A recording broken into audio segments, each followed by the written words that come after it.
Good morning, everyone.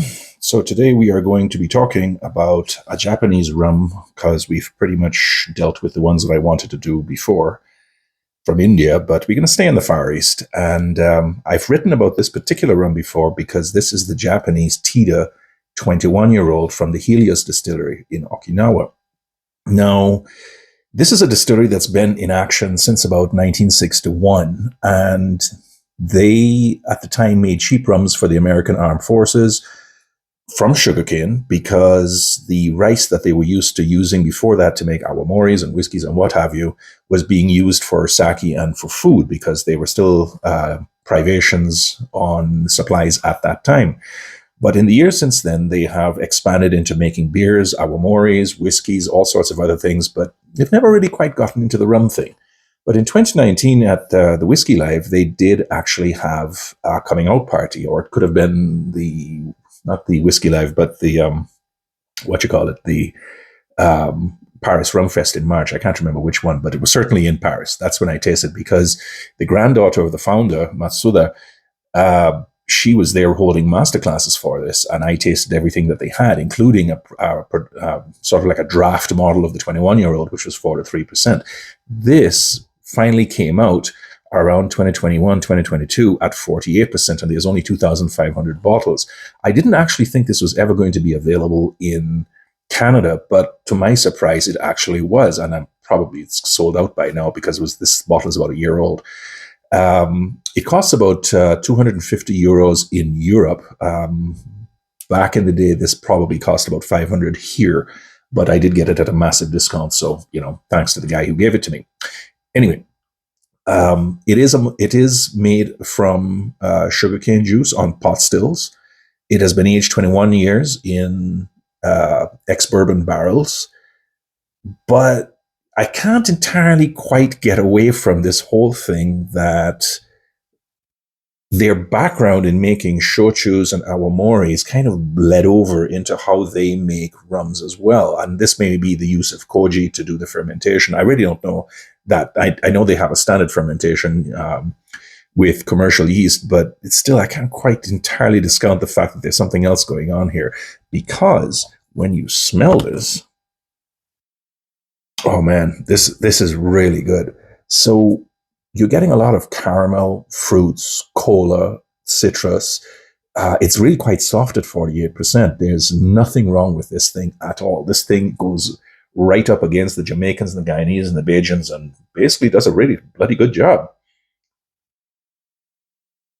I mean, I had the Appleton 21-year-old not too long ago, and I think this one is actually just a shade better, perhaps because it's a shade stronger, perhaps because it's a different production profile with which I'm not familiar with, and that always is something quite exciting to me.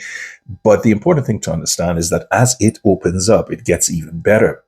So it's got bitter chocolate, it's got tobacco, it's got leather.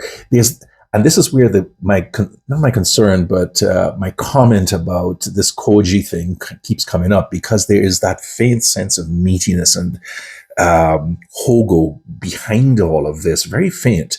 In point of fact, the unaged white, tends to have this quite a bit more strongly, but here it's been really well dampened down, and it just adds that extra fillip of nose and flavor that makes it a really quite exceptional dram.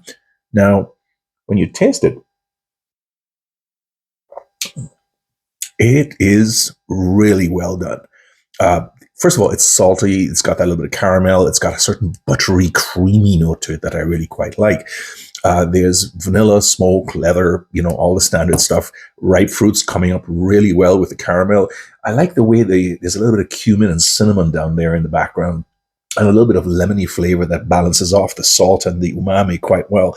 But again, there's that hogo thing there, right? So that's really kind of neat, and I like it a lot.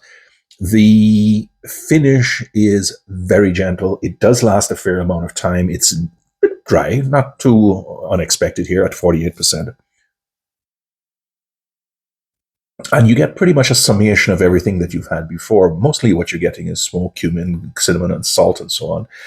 But it really is a very nice rum. And the really strange thing about it, so to speak, is that the company makes a white unaged rum called the Kiyomi. It makes a 5-year-old. There is a white 40% standard rum, which has been lightly aged, that has just come onto the Canadian market. And then there's a blended young aged rum that I've reviewed before, which is indeterminate, but interesting enough in its own way. And that's it. And then suddenly they just jump right over into a 21-year-old without any of the steps in between. No 10, no 15, no 12, no 18, nothing. It's just like straight from 5 to 21. I mean, that's just like bizarre for me. But I'm really glad that I was able to get it, introduce the Calgary Rum Club to this thing. And if you manage to pick up a bottle of this stuff, I would strongly recommend that you get it. Yeah, it's going to be a bit pricey, but over and beyond that, I think it's worth a buy because it is different, because it is unusual, because it is at right angles to the existing flavor profiles that we're more used to from all the independent bottlers and the Western rum makers themselves. And we deserve to try that just to make sure that we don't lock ourselves into one way of thinking about rum only, but we accept that there are other ways to make it. There are other taste profiles out there, which is one reason I spent so much time in India. And of course, now I'm trying to get into Japan as well. And if you think that my comments on this are unusual, just wait till you see me talk about the unaged white that's coming up next. And we will be talking about that very shortly. Take care, everyone. If you've got any comments, let me know about that. But otherwise, have a really great weekend. Bye-bye.